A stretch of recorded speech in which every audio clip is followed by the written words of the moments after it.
ಎಲ್ಲರಿಗೂ ನಮಸ್ತೆ. ಬನ್ನಿ ಇವತ್ತೊಂದು ಹೆಲ್ದಿ ಆಗಿರೋಂಥ ರೆಸಿಪಿ ನೋಡ್ಕೊಂಬರೋಣ. ಅದೇನಪ್ಪ ಅಂದರೆ ಮೊಳಕೆ ಕಾಳಿನ ಸಾಂಬಾರ್. ಈ ಮೊಳಕೆ ಕಾಳು ಸಾಂಬಾರ್ ಟೇಸ್ಟ್ ಅಂತೂ ತುಂಬಾ ಚೆನ್ನಾಗಿ ಬಂದಿತ್ತು. ನಾನಿವತ್ತು ಹೇಗೆ ಮೊಳಕೆ ಕಟ್ಕೊಳ್ತೀನಿ ಹಾಗೆ ನಾನು ಸಾಂಬಾರು ಹೇಗೆ ಮಾಡ್ಕೊಳ್ತೀನಿ ಅಂತ ಇವತ್ತಿನ ವಿಡಿಯೋದಲ್ಲಿ ತೋರಿಸ್ತೀನಿ. ಈ ಮೊಳಕೆ ಕಾಳಲ್ಲಂತೂ ತುಂಬಾ ಫೈಬರ್ ಕಂಟೆಂಟ್ ತುಂಬ ಚೆನ್ನಾಗಿದೆ. ಆದ್ದರಿಂದ ವೆಯ್ಟ್ ಲಾಸ್ ಮಾಡೋರ್ಗಂತೂ ಒಳ್ಳೆ ರೆಸಿಪಿ ಇದು ಅಂತ ಹೇಳ್ಬೋದು. ನೀವು ವೆಯ್ಟ್ ಲಾಸ್ ಮಾಡ್ತಿದ್ರೆ ವಾರದಲ್ಲಿ ಒಂದು ಸರ್ತಿ ಈ ಸಾಂಬಾರನ್ನ ಕೂಡ ಆ್ಯಡ್ ಮಾಡ್ಕೊಳ್ಳಿ. ತುಂಬ ರುಚಿಯಾಗಿರುತ್ತೆ. ಹಾಗೆ ನಿಮ್ಮ ವೆಯ್ಟ್ ಲಾಸ್ಗೂ ಕೂಡ ಯಾವುದೇ ರೀತಿ ಪ್ರಾಬ್ಲಮ್ ಆಗಲ್ಲ. ಆದ್ದರಿಂದ ಹೇಳ್ತಿದ್ದೀನಿ, ನೀವು ರೈಸನ್ನು ಸ್ಕಿಪ್ ಮಾಡಿ ಮುದ್ದೆ ಜೊತೆ ಆಗಲಿ, ಚಪಾತಿ ಜೊತೆ ಆಗಲಿ, ರಾಗಿ ರೊಟ್ಟಿ ಜೊತೆ ಆಗಲಿ, ರಾಗಿ ದೋಸೆ ಜೊತೆ ಆಗಲಿ ಇದನ್ನು ತಗೊಳ್ಳಿ, ತುಂಬ ಒಳ್ಳೆಯದು. ಆದ್ದರಿಂದ ಹೇಳ್ತಿದ್ದೀನಿ, ಬನ್ನಿ ಈಗ ರೆಸಿಪಿ ನೋಡೋಣ. ನಾನಿಲ್ಲಿ ಫಸ್ಟ್ಗೆ ಕಾಳುಗಳನ್ನ ಮೊಳಕೆ ಕಟ್ಕೊಳ್ತಿದ್ದೀನಿ. ನೈಟೆಲ್ಲ ಕಾಳುಗಳನ್ನ ನೆನೆಸ್ಕೊಂಡಿದ್ದೆ. ನಿಮ್ಗೆ ಯಾವ್ಯಾವ ಕಾಳುಗಳು ಬೇಕೋ ಆ ಕಾಳುಗಳನ್ನ ತೊಗೊಂಡು ಈಗ ಮೊಳಕೆ ಕಟ್ಕೊಳ್ತಿದ್ದೀನಿ. ನಾನಿಲ್ಲಿ ಕಡಲೆಕಾಳು, ಕಾಬೂಲ್ ಕಡಲೆ, ಬಟಾಣಿ, ಹಾಗೆ ಹೆಸರು ಕಾಳು, ಈ ರೀತಿ ಕಾಳುಗಳನ್ನ ತೊಗೊಂಡಿದ್ದೆ. ಹುರುಳಿಕಾಳನ್ನು ತೊಗೊಂಡಿಲ್ಲ ಈ ಸರ್ತಿ. ನೆಕ್ಸ್ಟ್ ಟೈಮ್ ಹುರುಳಿಕಾಳು ಸಾಂಬಾರು ಕೂಡ ಮಾಡಿ ತೋರಿಸ್ತೀನಿ.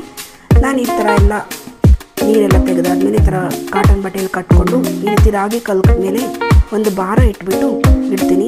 2 ಡೇಸಲ್ಲಿ ಕಾಳು ಚೆನ್ನಾಗಿ ಮೊಳಕೆ ಬರುತ್ತೆ. ನಿಮ್ಗೆ ತೋರಿಸ್ತೀನಿ ನೋಡಿ. ಈ ರೀತಿ ಕಾಳು ಮೊಳಕೆ ಬರುತ್ತೆ. ಎಷ್ಟು ಚೆನ್ನಾಗಿ ಮೊಳಕೆ ಬಂದಿದೆ ಅಂತ. ಈ ಬೇಸಿಗೆಗಾಲದಲ್ಲಿ ಯಾವುದೇ ಕಾಳಾದರೂ ಚೆನ್ನಾಗಿ ಮೊಳಕೆ ಬರುತ್ತೆ.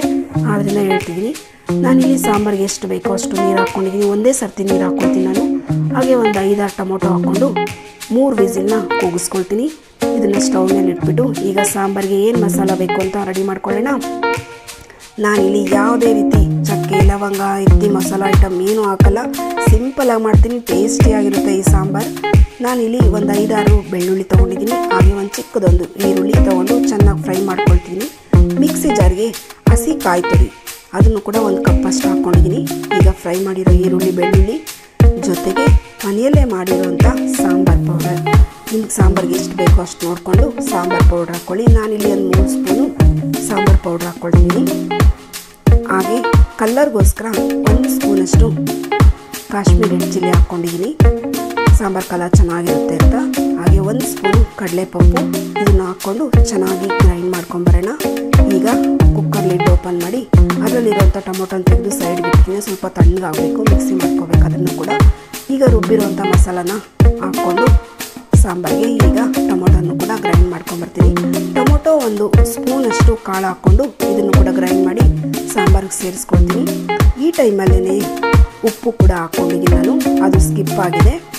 ಆದ್ದರಿಂದ ನಿಮಗೆ ಸಾಂಬಾರು ರುಚಿಗೆ ಎಷ್ಟು ಬೇಕೋ ಅಷ್ಟು ನೋಡಿಕೊಂಡು ಉಪ್ಪನ್ನು ಕೂಡ ಸೇರಿಸ್ಕೊಂಡು ಒಂದು 5-6 ನಿಮಿಷ ಚೆನ್ನಾಗಿ ಕುದಿಸ್ಕೊಂಡಾದ್ಮೇಲೆ ಈ ಸಾಂಬಾರಿಗೆ ಒಗ್ಗರಣೆ ಮಾಡ್ಕೋಬೇಕು. ಈ ಒಗ್ಗರಣೆಗೆ 1 ಸ್ಪೂನ್ ಎಣ್ಣೆ, ಸಾಸಿವೆ, ಜೀರಿಗೆ, ಇಂಗು, ಈರುಳ್ಳಿ ಮತ್ತು ಕರಿಬೇವು ಇಷ್ಟನ್ನು ಹಾಕ್ಕೊಂಡು ಫ್ರೈ ಮಾಡಿಕೊಂಡು ಒಗ್ಗರಣೆ ಮಾಡಿಕೊಂಡ್ರೆ ಒಗ್ಗರಣೆ ರೆಡಿ ಆಯಿತು. ಇದನ್ನು ಸಾಂಬಾರಿಗೆ ಸೇರಿಸ್ಕೊಂಡು ಸ್ಟವ್ ಆಫ್ ಮಾಡಿಕೊಂಡ್ರೆ ಸಾಂಬಾರು ರೆಡಿ ಆಯಿತು. ಟೇಸ್ಟಿಯಾಗಿರೋಂಥ ಸಾಂಬಾರು ಜೊತೆಗೆ ಬಿಸಿ ಬಿಸಿ ಮುದ್ದೆ ತುಂಬಾ ರುಚಿಯಾಗಿರುತ್ತೆ. ಒಂದು ಸರ್ತಿ ಈ ರೆಸಿಪಿನ ಟ್ರೈ ಮಾಡಿ. ಹಾಗೆ ನನ್ನ ವಿಡಿಯೋ ಏನಾದರೂ ನಿಮ್ಗೆ ಇಷ್ಟ ಆಗ್ತಿದ್ರೆ ದಯವಿಟ್ಟು ಚಾನಲ್ನ ಸಬ್ಸ್ಕ್ರೈಬ್ ಮಾಡ್ಕೊಳ್ಳಿ. ಲೈಕ್, ಶೇರ್, ಕಮೆಂಟ್ ಮಾಡೋದನ್ನು ದಯವಿಟ್ಟು ಮರಿಬೇಡಿ. ನಿಮಗೇನಾದರೂ ವಿಡಿಯೋ ಇಷ್ಟ ಆದರೆ ದಯವಿಟ್ಟು ಬೇರೆಯವ್ರಿಗೆ ಶೇರ್ ಮಾಡಿ.